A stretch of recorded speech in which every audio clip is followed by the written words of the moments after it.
Ang buhay ay puno ng kwento. Mga kwentong nababalot sa misteryo.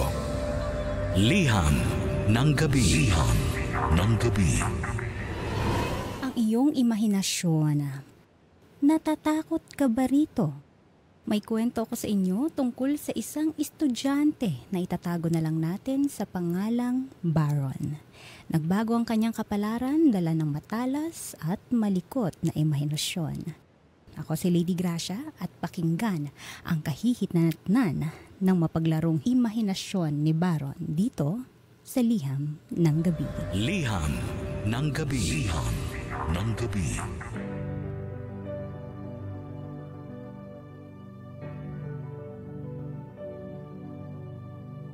Si Baron ay isang masipag na estudyante. Sa katunayan, siya ay isang scholar sa kanilang kolehiyo at isang taon lamang ay makakapagtapos na siya sa kursong advertising. Tubong probinsya si Baron, pero nagrerenta sa isang dormitoryo na malapit sa kanyang eskwelahan. Kaya nalayo siya sa kanyang mga magulang. Sa ilang taon din na pamamalagi ni Baron sa syudad, nasanay na siya sa buhay ng mag-isa. Paminsan-minsan ay sumasama siya sa kanyang mga kaklase upang maglibang, pero mas madalas ay tutok siya sa kanyang pag-aaral para mapanatili ang kanyang pagiging scholar. Natural ang pagiging malikhain ni Baron. Mahilig siyang magsulat ng mga kwento, makinig ng musika, at ang pinakapaborito niyang gawin ay ang gumuhit ng mga larawan. May talent sa pagdodrawing si Baron. Kayang paliparin ni Baron ang oras gamit lamang ang ballpen at papel. Malawak ang imahinasyon ni Baron. Dahil dito niya kinukuha ang ideya para sa kanyang mga iginuguhit.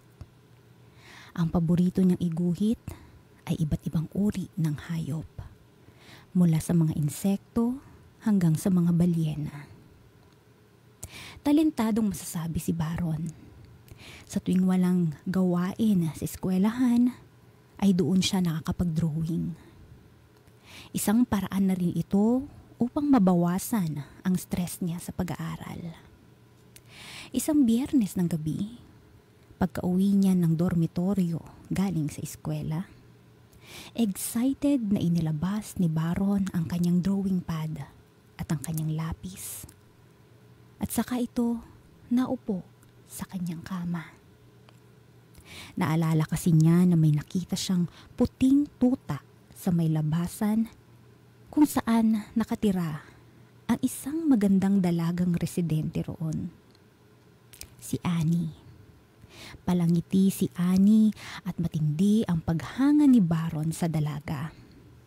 Kaya naman natuwa siya at na-inspire na i-drawing ang puting tuta dahil nakyutan siya sa munting aso na ito, lalo na sa balat nitong malabulak sa kulay at lambot. Ibibigay niya ang kanyang likha kay Annie pag natapos na niya ito. At siguro, maaari pa nilang makilala ng mas mabuti ang isa't isa. Halos matapos na ni Baron ang iginuguhit nang makaramdam siya ng matinding antok. Marahil ay dala na rin ito ng pagod mula sa mga ginawa niya buong araw sa eskwela. Buntot na lang sana ang kulang sa drawing niyang tuta nang unti-unti na niyang nabitawan ang hawak na lapis at drawing pad hanggang sa tuluyan na siyang nakatulog. Ilang oras ang lumipas at naalimpungatan si Baron dahil sa pagkalam ng kanyang sikmura. Naalala niyang hindi pa nga pala siya nakakapaghapunan. 2:30 pa lamang ng madaling araw ng mga oras na iyon. Walang curfew sa dormitoryo kaya pwedeng lumabas si Baron para bumili sa tindahan ng makakain. Aktong bubuksan na sana ni Baron ang pintuan palabas ng kwarto nang nakita niya ang kanyang drawing pad sa sahig. Pinulot niya ito at napansin niyang may nakaipit sa isang pahina. Sa pag-aakalang isa lamang itong lapis, ay binuklat niya ito. Biglang nabitawan ni Baron ang drawing pad nang makita niya kung ano ang nasa pagitan ng mga pahinang ito. Isang kulay puti at duguan na tila buntot ng tuta. Liham ng gabi. Liham ng gabi. Kakagising lang ni Baron. Nagising siya dahil nagugutom na siya.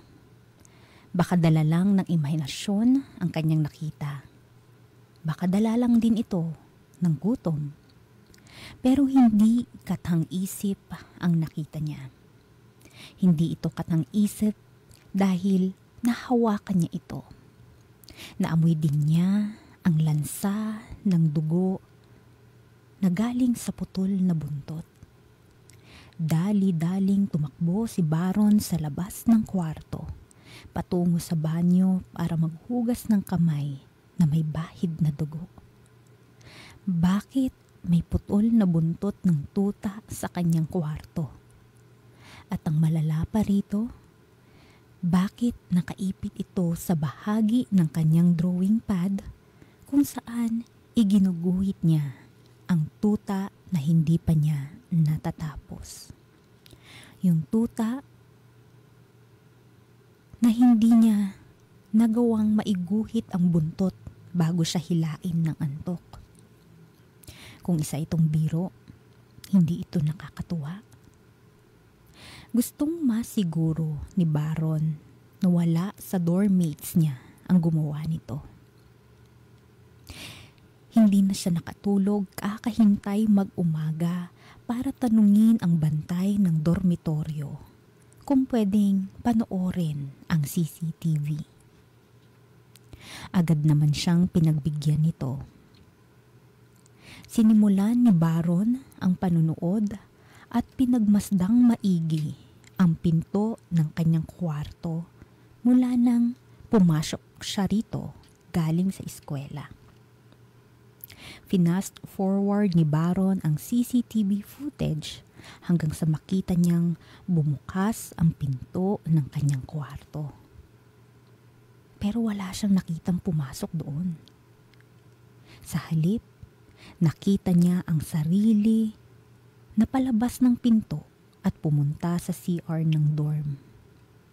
Napatunayan ni Baron na siya lang mismo ang naglamas-masok sa kanyang kwarto. Takang-taka si Baron sa mga nangyayari habang pabalik siya ng kwarto. Naupo siya sa kama at pinagmasdan ang putol na buntot ng aso at ang kanyang drawing pad na nasa sahig at may bahid pa rin ng dugo. Hindi niya alam kung ano ang gagawin niya rito.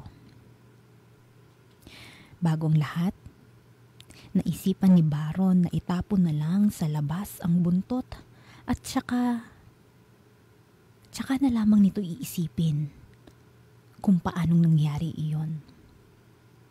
Pinilas ni Baron ang pahina ng drawing pad niya at ipinambalot iyon sa putol na buntot ng tuta, saka isinilid sa isang plastic bag. Isasabay na niya ang pagtapon nito sa labas para makakain na rin siya. Ni hindi pa siya nakapaghapunan kaya isinabay na lang din niya iyon sa kanyang pag-aalmusal. Sa kabila ng mga nangyari, kumakalam pa rin ang sikmura niya. Pero hindi niya iyon magawang pagtuunan ng pansin. Paalaisipan pa rin kasi kay Baron ang mga nangyari pero ganun pa man, Alam niyang kailangan niyang lamnan ang kanyang sikmura bago pa ito tuluyang mangasim dala ng gutom. Lumabas ng dormitoryo si Baron papunta sa paborito niyang karinderya. Napangiti si Baron nang makita niya si Annie, ang residente sa kabilang bahay. Hindi man natuloy ang plano ni Baron na bigyan si Annie ng likha niyang drawing, balak niyang batiin na lang ito ng magandang umaga. Pero ayon sa mukha ni Annie, walang maganda sa umaga. Nakasimangot ito at mugto ang mga mata na tila galing sa mahabang pag-iyak. Iniisip ni Baron kung ano ang sasabihin niya kay Annie para mabawasan ang lungkot nito. Kung tatanungin ba niya ito kung okay lang ba siya o ngingitian lang niya.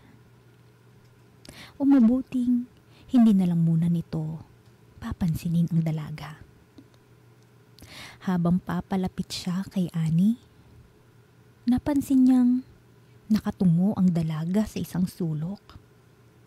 Umiral ang pang-usisa ni Baron. Gusto niyang makita kung bakit at ano ang tinitignan ni Annie.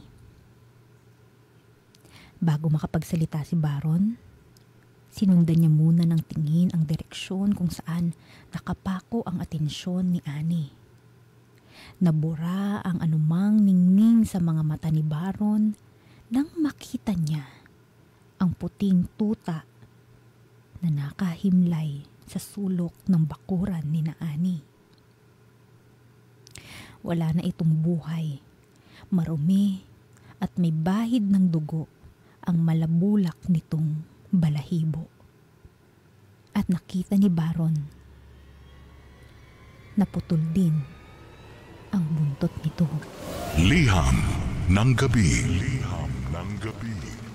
Hindi na natuloy-tuloy ang pagkain ni Baron dahil sa mga kaganapan. Mula pa nung hapunan, nung nakarang araw, hanggang sa almusal kinabukasan. Kahit na kumakalam na ang kanyang sikmura, ay nawalan na siya ng gana dahil sa kanyang mga nakita.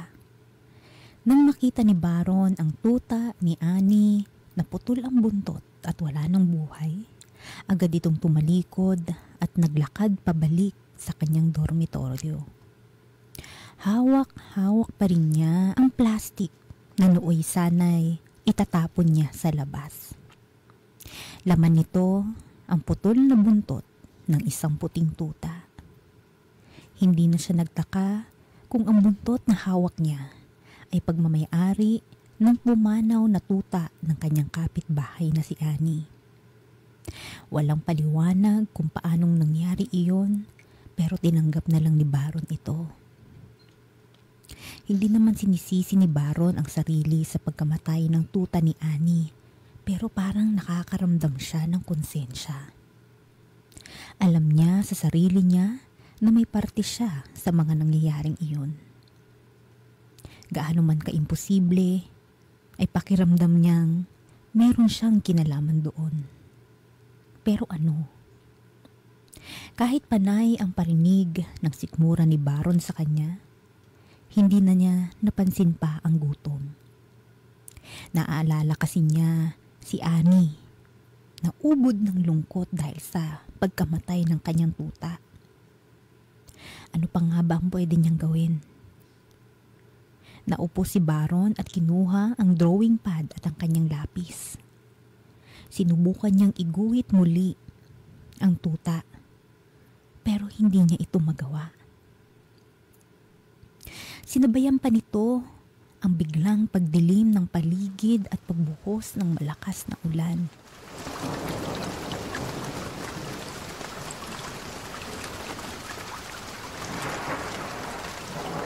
Gustong alisin ni Baron sa utak niya ang mga nangyari. Gumuhit si Baron ng isang maaliwalas na senaryo para lang mawala sa kanyang isipan ang mga madidilim na pangyayaring kanyang nasaksihan. Gumuhit siya ng mga batang naglalaro, mga ibon na lumilipad, mga puno na may sumasayaw na mga dahon at matikas na sikat ng haring araw. Natapos na nito ang drawing niya at kasabay nito ay ang pagtigil ng ulan.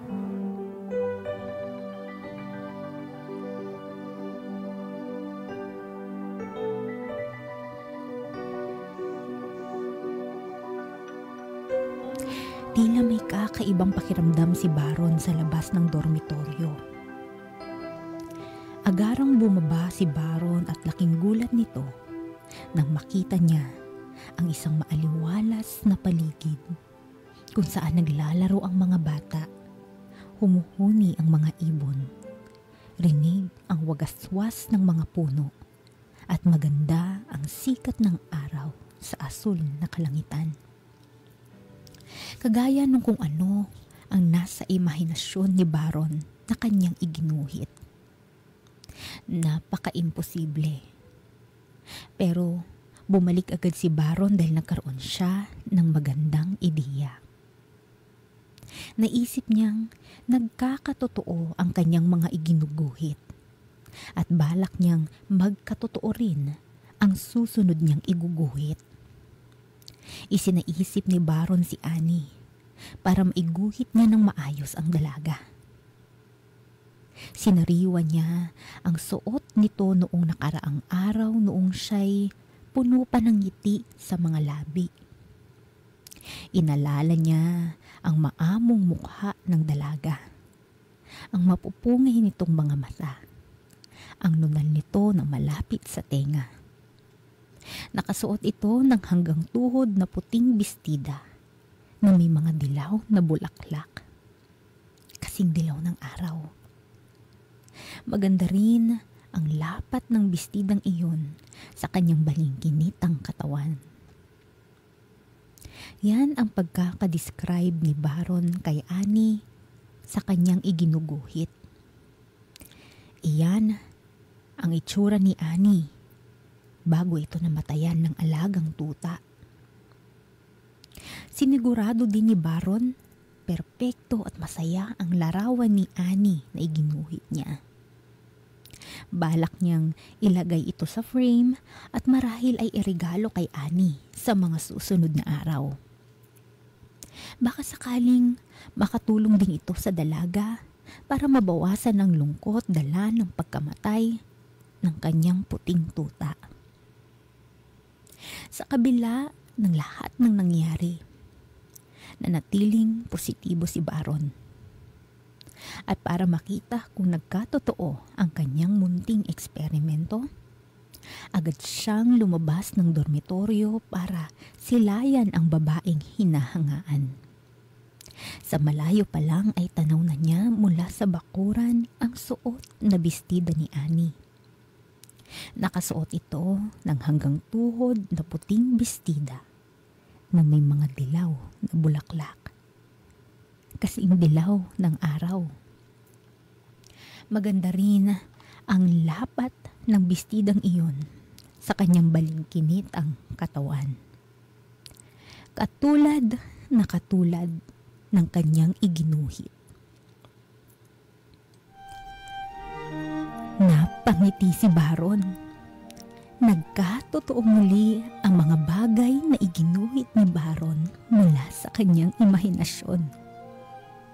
Gusto niyang makita ang ngiti at mapupungay ng mga mata ni Annie.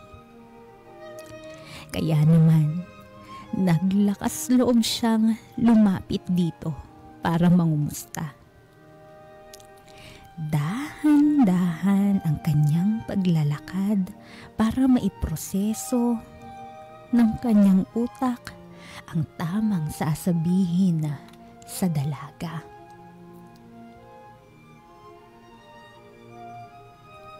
Nanginginig-nginig pa si Baron. Pero nilakasan niya ang kanyang loob. Hanggang sa bigla itong napahinto sa paglalakad at napatulala si Baron nang tuluyang makalapit kay Annie. Maganda ang ngiti ng dalaga kay Baron. Kumikislap at mapungay ang mga mata nitong sumalubong sa kanya ng tingin. Katulad ng kanyang iginuhit sa papel. Kompleto at sumakto na ang kanyang iginuhit. Maliban na lamang sa isa.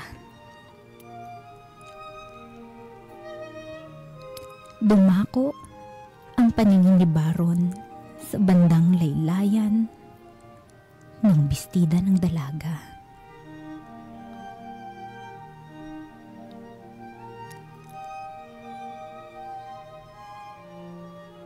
At nagimbal siya nang makitang duguan at putol ang binti ng dalaga.